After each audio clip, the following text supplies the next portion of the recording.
Hello YouTube, welcome back to Wing Wednesdays. Look who's here. Hey! He's back. Alright. It's Dan. Hello viewers, how are you doing? Well, I'm sorry, right? First of all, I'm getting a bit of flack for not uploading on Wednesdays. I've been on holiday, but I have a little time out with the family. 3 weeks we've missed. 3 weeks. I know, but I need to put a bit of family time in, you know what it is. We're so busy in the summer as a wedding folk.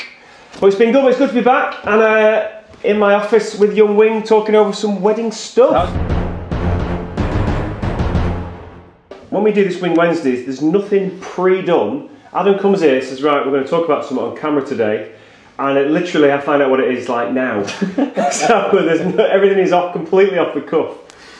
Just going on the basis of... I pre-rehearse and practice everything that I'm going to say, and then I say, right, this is what we're talking about. What's on the agenda today, Mr. Wing? We're going to talk about how to handle cancellations. So someone books you, and then they cancel whenever through it, because we've both had it quite recently. I've had 2 cancellations this year. You was on one of them. Well, we were doing one together, yes. And it got cancelled within a month. So it's like how you deal with that, but also like, and then the difference between that and like if they cancel anywhere at any point of the wedding process. From so when they booked you and the actual date. Yeah. Okay. I so mean, I think the best way to do it is always have is to sort of set yourself up as good as you can when you take your booking, i.e. use a contract. Something I never did at the start, and something that has happened to me. I thought I needed to do it. You didn't initially have the very start. No, I just took bookings, and I didn't really think about the business side and all this admin side at the time. I just wanted to be out there working, doing gigs. But I quickly learned that having a contract is one of the best things you can ever do, especially if you get cancelled for a gig or a wedding so close to the wedding, where you know you're not going to get rebooked for that date, and then all of a sudden your wages for that week are not being paid. So well, it hit me when we had the cancellation that we were supposed to be doing a wedding together, and it was about a month before that or even less than that they cancelled, and all of a sudden you're not earning that money for. So I was like relying on that money to come in on such a date, and all of a sudden it's just vanished, and you're like.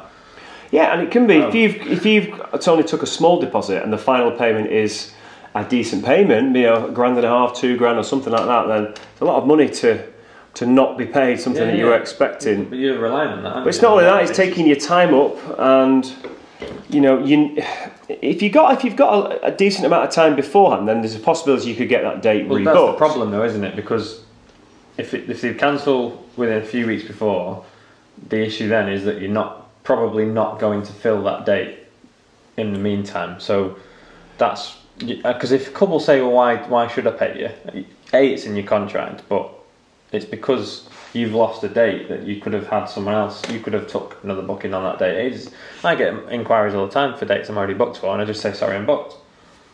But if then that wedding cancels, I could have had that. If I'd have known that in hindsight, I could have took that other one. So yeah, like you were saying, someone else, well, we don't want you. But I had the one I had. I think you had the same email. The one we both got cancelled for this year. The guy emailed me, and his email was like this. I'm kind of quoting it. Hi Howard, I hope you're doing really well. Just to let you know, we've had to cancel the wedding. So I just thought I'd let you know. All the very best for the future. Good luck. Whatever he was called. And I was like, now this wedding was 2 weeks or 3 weeks before the actual wedding date. So he was like trying to get away with paying any cancellation fee or anything by the nature of that email. And I just thought straight away, I thought, you cheeky thing, you know. Because you can guarantee that the venue would have had something in place. They'll have got paid. Like, you know, don't worry about selling a couple that they have to pay up, because you can guarantee the venue will do, the florists will be doing it. They'll know the score because all the other suppliers will be wanting money as well. Without a doubt, yeah. So, and you are still providing a very important service. I've only had it a couple of times where I've said, oh look, it's within 30 days, you've got to still pay up. And I feel really bad, because especially, and we're going to talk about circumstance, but if they've like cancelled the wedding because of a really poor, like shitty circumstance, and I feel really bad about it, I feel bad then taking the money, but so everyone else will. So judge it on a case by case basis. If it's a very, very bad circumstance for the couple, then you have to look at that differently. If it's somebody who has just like decided they don't want to get married, or they're having second thoughts, or they don't really want to do it, and then all of a sudden they realise, no, let's just not do it, then you need to pursue those people and get that money, because especially if it's close to the wedding, because it's the right thing to do. And I certainly, if it happened to me, and it was the other way around, I would expect to have to pay for services that I've ordered. So that's a good point. Some advice I got early on: when you take a deposit, don't call it a deposit. Call it mine's called a booking fee. But don't call it a deposit. Call it a booking fee. Because a deposit is done on the proviso that you're then given a service. So if you then don't carry through the service, the deposit's rendered defunct. Is that the right word? Or it could be a refunded deposit. Yeah. Or they might come back to you to try and get the money back. I want my deposit back, because a deposit insinuates that it's given on the proviso that you're going to provide a service. Yeah. But if you can't then do the service, they could get their deposit back. So if you call it just a non-refundable booking fee and you have that in writing, then that's your booking fee. And because then they could book you and then a week later decide that they don't want you anymore. It's tough. They've lost the booking fee. Fair enough.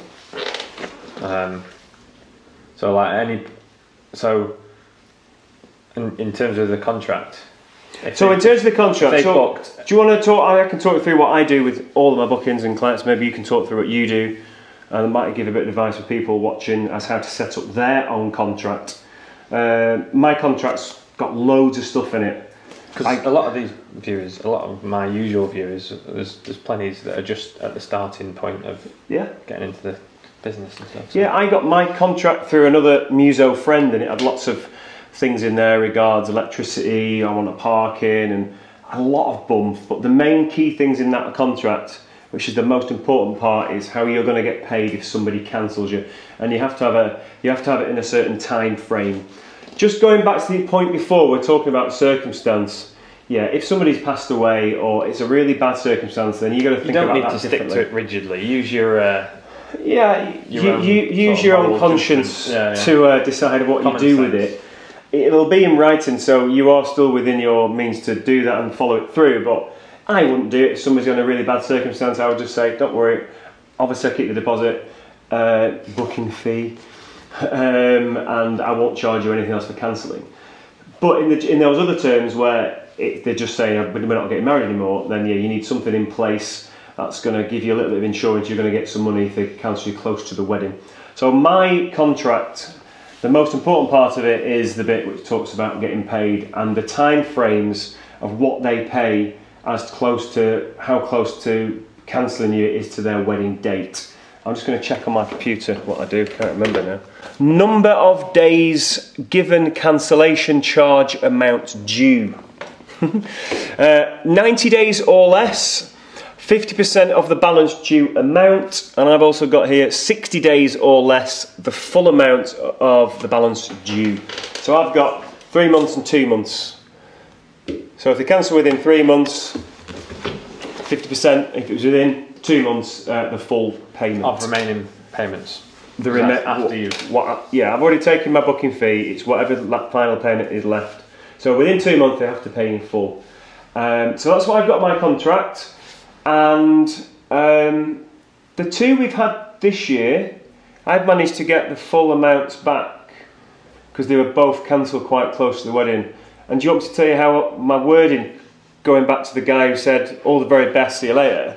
Yeah, because obviously I was on this wedding with Howard, and I had a similar email, and I was a bit more nervous about chasing up my fee. So you had a really good way of wording it. So I replied to him saying, I'm really sorry to hear about the wedding. However, because it's so close to the wedding date, there will be a cancellation fee which you'll have to pay. I've attached that to the email. You can find it just by opening the link below. Again, I'm really sorry the day's not going ahead. All the very best wishes, Howard Wing. Bosh, and left it, and that's you did a similar ilk. Yeah, I think it's because you called it a cancellation fee. That just in my head that kind of made sense as like, how do you justify the fact that you want the rest of your money? So it's just a cancellation fee. It's how you word the emails. It's not like, well, you've got to pay for me.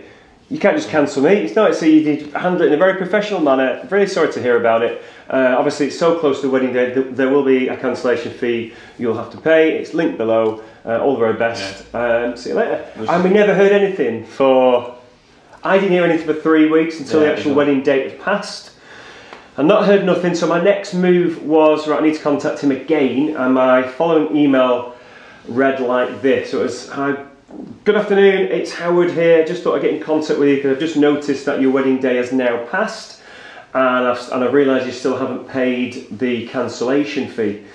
So that's how I started the email, and I went on to say, now I always give the chance for couples to pay if they cancel me within a certain amount of time period, and obviously now the wedding has passed.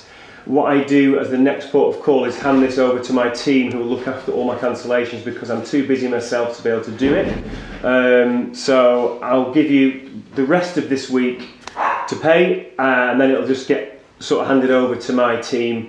But I hope you're good, all the very best, thank you. And then he paid the day after. Yeah, and then I got paid as well. But because that kind of implies that it's getting... Yeah, because then I'm kind of taking it away from me. I don't want him to, oh, that buggy's after my money. It's like, no, you know, again, it's addressed it in a really professional manner. It's handing over to my team now. It's because he's going to hand it over to them, the people who sort out all my cancellations or whatever. So to me, that sounds like you're implying there's kind of legal aspect, and that would put the frighteners on him a little bit. Exactly. Which is kind of what you gently want to do.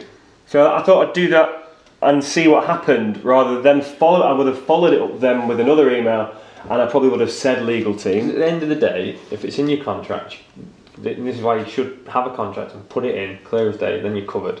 So, yeah. But didn't we know though? In the eyes of the law.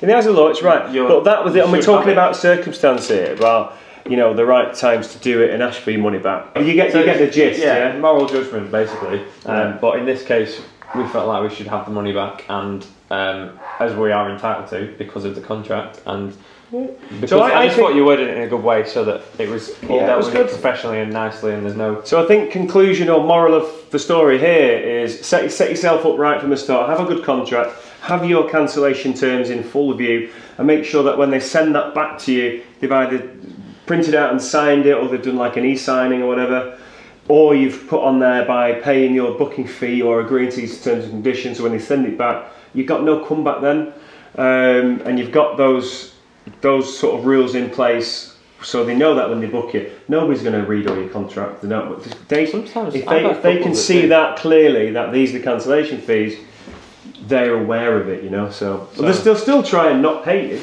Bullet points. They'll still try and not pay you. Conclusion: have a contract for sure. Have a booking fee and call it a booking fee, and make that non-refundable, so it's clear that if they cancel at whatever stage, they're losing the booking fee. So at least you're getting that money. And then if it, like on mine, it's 60 days before is 50% and 30 days before is the full amount. Okay. So it's slightly shorter than yours, but a lot of my inquiries, just as a videographer, I still get quite a lot of last minute inquiries. So I'd still send them the same contract. I'm just happy for them to, even if you're booked within a month, then still send them at the same contract. Yeah.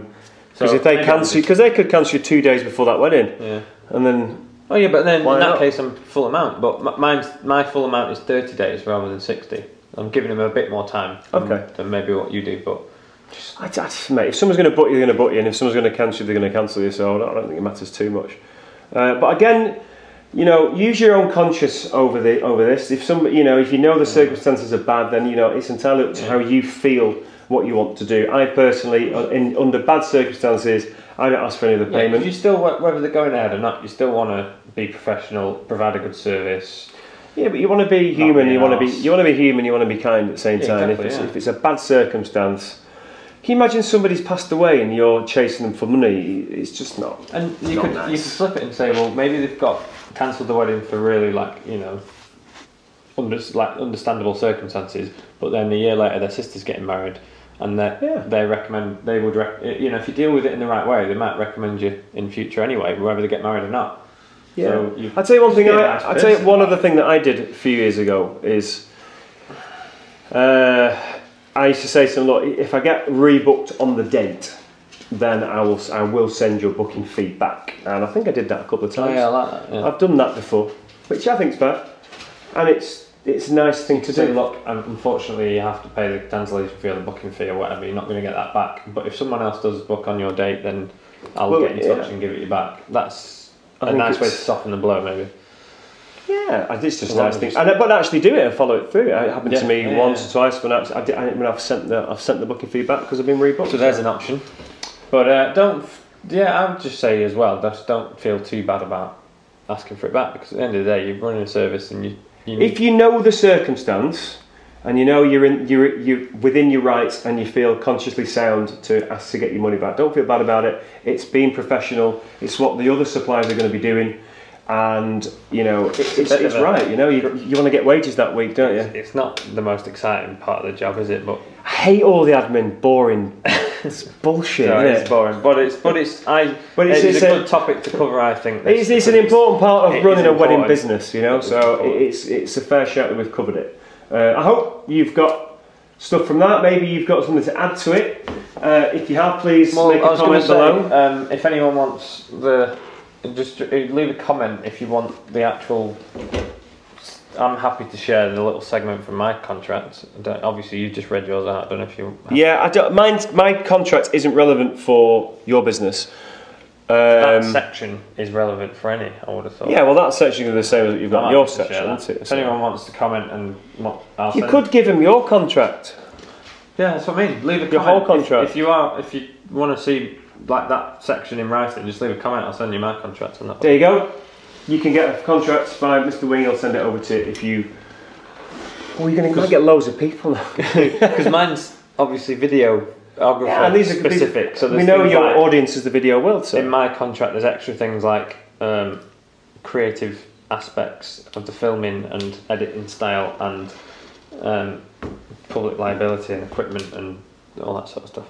It's important stuff to have, without a doubt. So, but you've got to set. Yeah. So there you go, people. You're going to get that contract sent to you. I'm going to waffle. Thanks for watching. Bye. See you on the next Wing Wednesday. We'll be back next week. No, next week's a special Wing Wednesday. Yeah. Okay, so we're doing it next week. Next week we've got a special destination. Top secret. Wing Wednesday. Yeah. We're in a different destination. It's not going to be next week. Here. It's going to be here. No. Yeah, we could do that. Yeah, that's what I've just said.